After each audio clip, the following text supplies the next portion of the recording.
She sold more records than almost anyone in pop in the late 1980s. She toured stadiums with Michael Jackson. Magazines called her a sensation, a sound, an overnight miracle. What they didn't call her, because they didn't know, was a survivor. Long after the hits stopped climbing the charts, Dayne finally wrote it down herself: the abusive childhood home, the anxiety attacks so crushing she called them an emotional prison, the eating disorders she battled in silence while the world watched her shine.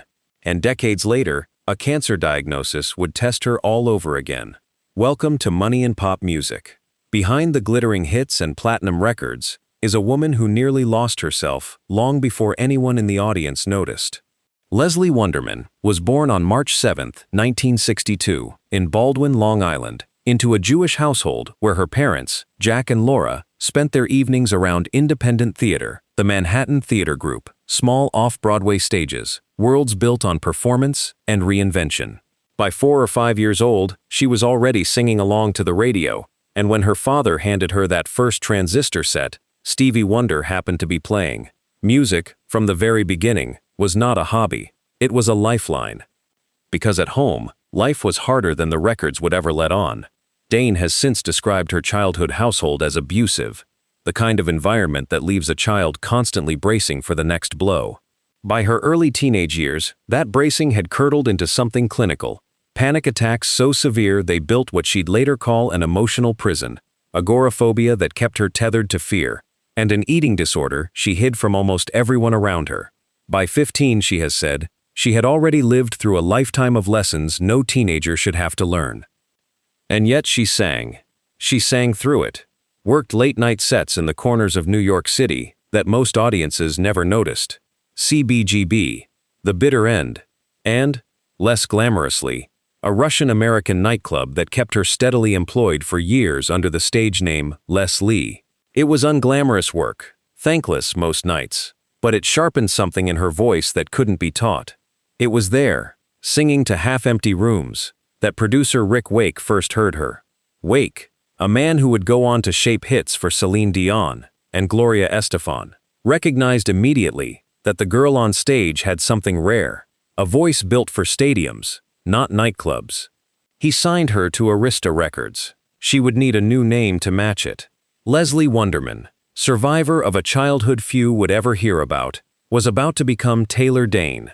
Nobody in that audience, or in the record company boardrooms drawing up her contract, had any idea what she'd already survived to get there. By the fall of 1987, the transformation was complete. Tell It to My Heart landed on the airwaves and refused to leave, climbing into the top 10 and turning Dayne almost overnight into a name European audiences couldn't stop repeating.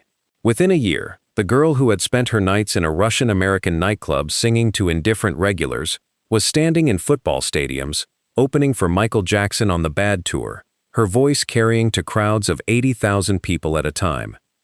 The hits kept coming, one after another, an unbroken run rare even by the standards of the era. Prove Your Love, I'll Always Love You, Don't Rush Me, Every Beat of My Heart. 7 singles, back to back, into the top 10. Magazine profiles called her a sensation. Radio programmers called her a phenomenon. By the time her first 2 albums had each gone double platinum, industry insiders were calling her one of the defining voices of the decade. If appearances were to be believed, Dayne had arrived, the nightclub singer turned stadium headliner, proof that hard work and a good set of pipes could conquer anything.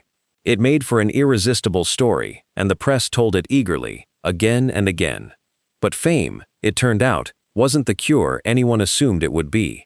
The anxiety that had shadowed her since adolescence didn't dissolve under stage lights. If anything, the pressure of sudden stardom gave it new material to work with. The eating disorder she'd hidden through her teenage years didn't vanish along with her old stage name. She had simply gotten better at hiding both, backstage, between takes, behind a smile built for magazine covers. The girl the world had just discovered was already quietly fighting a battle none of them knew existed. The gilded surface didn't last. By 1993, Dayne wanted something the industry rarely lets its brightest stars have: creative control. Her first 2 albums had been assembled largely by outside songwriters and hand-picked, track by track, by Arista's president, Clive Davis, the same architect who'd shaped the sound of her label mate Whitney Houston. Dayne had the voice. What she wanted to prove, with her third album, was that she also had the pen. The result was Soul Dancing, released in the summer of 1993. It was meant to be her declaration of artistic independence. Instead, it became one of the harder lessons of her career. Making that record wasn't a particularly pleasant experience, she would later write in her memoir, and the toll wasn't only creative. The album's costs left her, in her own words, in a large amount of debt to the record company that had built her career. Commercially, Soul Dancing stalled. Where her first two records had gone double platinum, this one barely cracked gold, peaking at number 51 on the Billboard 200. For an artist who had spent 5 straight years without a miss, it was a jarring reversal. Proof, if anyone needed it, that stadiums and platinum plaques could vanish as quickly as they'd arrived. The failure did more than dent her sales figures. It drove a wedge between Dayne and Clive Davis, the man who had signed her, shaped her, and quite literally renamed her. Records show the relationship never fully recovered.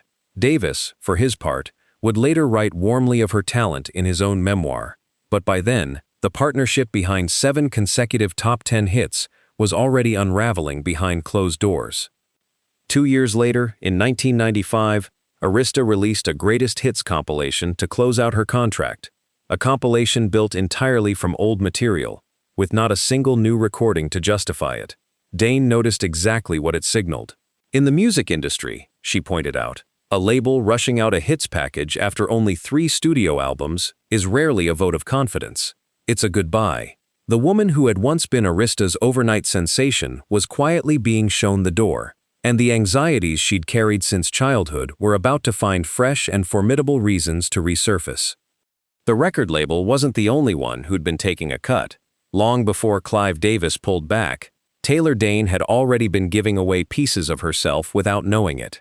She'd signed her first major contracts at 21, a young woman with a once-in-a-generation voice and almost no understanding of the business machinery closing in around her. Managers and handlers, sensing the gap, moved in. By her own account, she was preyed on, a word she would use decades later, once she finally understood just how much of her earnings had quietly slipped through other people's hands during the very years she was topping the charts. It is a strange kind of theft, the kind that leaves you with platinum records on the wall, and considerably less in the bank than the sales figures would suggest. Dayne would spend years working through the numbers, only to realize how much of the empire she'd built had never really belonged to her. Then, in 1998, came Naked Without You, her 4th studio album, and her first without Arista's backing. It was released instead through Hollywood Records, a label with neither the muscle nor the appetite to properly launch a former stadium act back into the spotlight. There was little promotion, less radio support, and the result was stark. For the first time in her recording career, an entire album came and went without producing a single Billboard Hot 100 entry. The woman who had once landed 7 straight top 10 singles now had a record that registered, commercially, as barely a whisper. The industry, never sentimental, had moved on. Grunge and hip-hop had reshaped the charts. The dance pop sound that once made her name suddenly read as a relic of a decade already closing its books.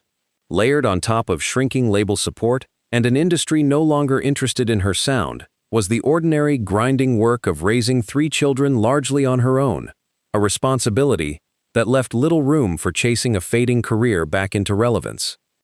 So she did what survivors tend to do. She adapted. Dayne began drifting away from studio albums altogether, picking up parts instead, film roles, television guest spots, a run on Broadway, anywhere her voice could still find an audience, even as the pop charts stopped calling. It wasn't retreat, exactly. It was recalibration, the quiet work of a woman rebuilding a career on her own terms after watching so much of the last one taken from her, without her even realizing it. But somewhere beneath the pivot to acting and the steady grind of live shows, the anxieties that had shaped her since childhood were still there, waiting, and the hardest chapter of her story hadn't been written yet. The next crisis wasn't a headline about her love life or her label. It was a phone call. In July of 2022, at 60 years old, Taylor Dayne sat down for what should have been a routine follow-up. She had been getting colonoscopies twice a year for years, ever since doctors first found non-cancerous polyps and started monitoring her closely. This time was different. Buried in the results was an aggressive polyp, the kind of finding that turns a 15-minute appointment into the pivot point of a life. She would later say her world went dark the moment she heard the word cancer. Her doctor, trying to soften the blow, never even told her the stage. All she could hold on to was a single fact. 5 months earlier, her last colonoscopy had come back clean. If it was there now, at least it was early. Early was supposed to mean survivable. It didn't make the fear any smaller. What Taylor Dayne did next surprised almost everyone who knew her. Rather than surround herself with people, rather than call in favors from 4 decades of industry connections, she got on a plane to Hawaii, alone. She would later admit, plainly, that she went there to die. Not as a plan, exactly, but as a possibility she had made peace with. If the surgery went wrong, if her body simply couldn't take what was coming, she wanted to be somewhere that felt like sanctuary rather than a hospital corridor. It is a strange, quiet kind of courage, checking into paradise not to celebrate, but to prepare for the worst. For a woman whose entire public identity had been built on power, on a voice loud enough to fill football stadiums, this was something else entirely. Silence, solitude, and the private work of making peace with an ending she hoped wouldn't come. Weeks later, she returned to the mainland for surgery. Doctors would need to remove 10 inches of her colon, later revised, in her own retelling, to 12, cutting deep to excise the aggressive growth before it could spread any further. The operation itself, by every clinical measure, went well. She emerged from it cancer-free, without a single round of chemotherapy or radiation. By any ordinary account, this should have been the end of the story. Diagnosis, decisive action, recovery. But records show the real ordeal was only beginning. What followed the operating table would test Taylor Dayne in ways the diagnosis itself never had, and would drag back into the light a fear she thought she'd buried decades earlier, back when she was a frightened 4-year-old in a hospital bed with a very different illness altogether. The surgery itself had gone exactly as planned. It was what came after that nobody had prepared her for. Instead of a swift recovery, Taylor Dayne developed a post-operative infection, the kind of complication doctors describe clinically, but patients experience as something closer to a second catastrophe layered on top of the first. What should have been a matter of days in the hospital stretched into 15, then 20. She lay in a bed, hooked to machines, her body fighting an infection her surgeons hadn't anticipated, and for the second time in a matter of weeks, she found herself with no certainty about which direction her story was headed. It was there, in that hospital room, that something older and far more buried rose back to the surface. Dayne has said that the ordeal dragged her back to a memory she'd carried since early childhood. Chronic kidney infections that had put her in hospital beds as a 4-year-old, locked inside a small, frightened body, with no way to explain what was happening to her.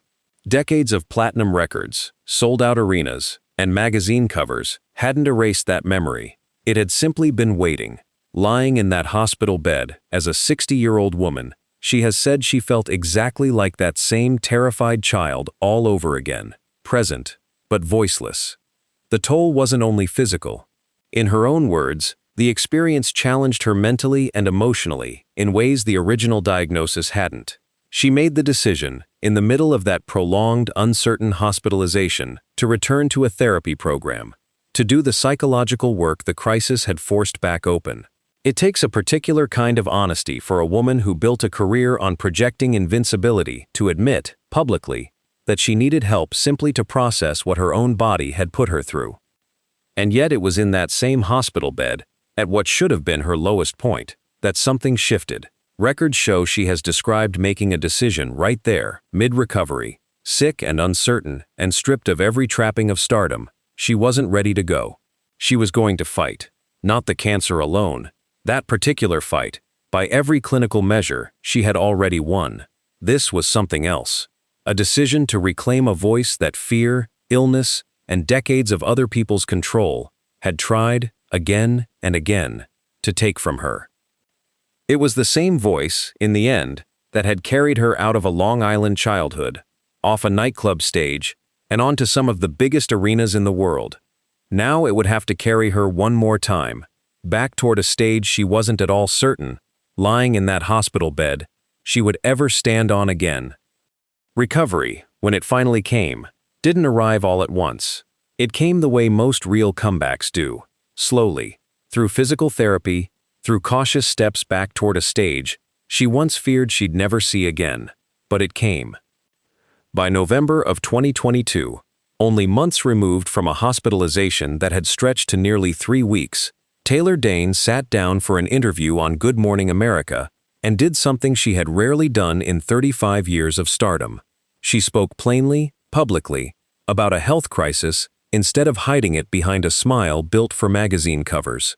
She told viewers to be their own warriors, to find doctors who would tell them the truth, and to never skip a colonoscopy. Records show her message reached an audience far beyond her usual fan base: cancer survivors, caregivers, and ordinary people newly nervous about their own screenings, all finding something in a pop star's candor that no publicist could have manufactured.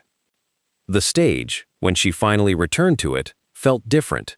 Dayne has since called the experience of performing again very humbling, a striking word choice from a woman once known for commanding stadiums built for 80,000 people. There were duets, too. A rendition of "I'll Always Love You" alongside Kelly Clarkson, a passing of the torch between generations of pop belters that doubled as proof her voice had survived exactly what she'd feared it wouldn't. By 2024, she was back on tour circuits across the country, promising audiences all the hits and all the bits, playing the Capitol Records-era catalog alongside newer material, celebrating what she now openly called a second act.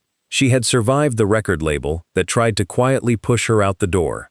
She had survived managers who took what was never theirs to take. She had survived a cancer diagnosis and the infection that nearly undid her recovery entirely. And she had done it all while raising 3 children largely on her own, without the industry safety net so many of her peers had relied on. The girl once trapped in an abusive childhood home, then trapped again in a body that had turned against her, had spent a lifetime learning the same lesson twice over. Survival wasn't a single moment. It was a decision, made again and again, every time the story threatened to end. Today, Dayne is 63 years old, and by any measure, she has already lived several careers inside one lifetime. There was Leslie Wonderman, the frightened girl from an abusive Long Island household. There was Les Lee, the anonymous nightclub singer nobody noticed. There was Dayne the phenomenon, 7 straight top 10 hits deep, opening stadiums for Michael Jackson at 26 years old. And there is the woman standing on stages now, cancer-free, still touring, still capable of filling a room with a voice that 4 decades in a hospital bed couldn't take from her. She has sold more than 75 million records worldwide. She has earned Grammy nominations, an American Music Award, and a permanent place on the soundtrack of an entire generation's adolescence. But ask her, and she won't lead with any of that. She'll tell you instead about being raised largely alone as a single mother of twins. She'll tell you about signing contracts at 21 that let other people quietly claim what was hers. She'll tell you about lying in a hospital bed at 60, infected and uncertain, feeling exactly like the frightened 4-year-old she'd once been, in a very different hospital, decades earlier. What makes Dayne's story land differently than most pop biographies isn't the platinum records or the chart positions, impressive as they are. It's the plain fact that nearly every crisis she survived happened quietly, off camera. While the world was busy admiring the hits, the industry took its cut. The label eventually walked away. Her own body turned against her, twice, decades apart. And each time, she came back. Not louder, not more triumphant than before, just steadier, more honest, more willing to say the quiet part out loud. Perhaps that's the real lesson buried inside the tragedy the title promises. It was never really about the money, or the fame, or even the music, however unforgettable it turned out to be. It was about a woman who kept discovering, crisis after crisis, that her own voice, the one thing nobody could quite take from her, however hard they tried, was worth fighting to keep.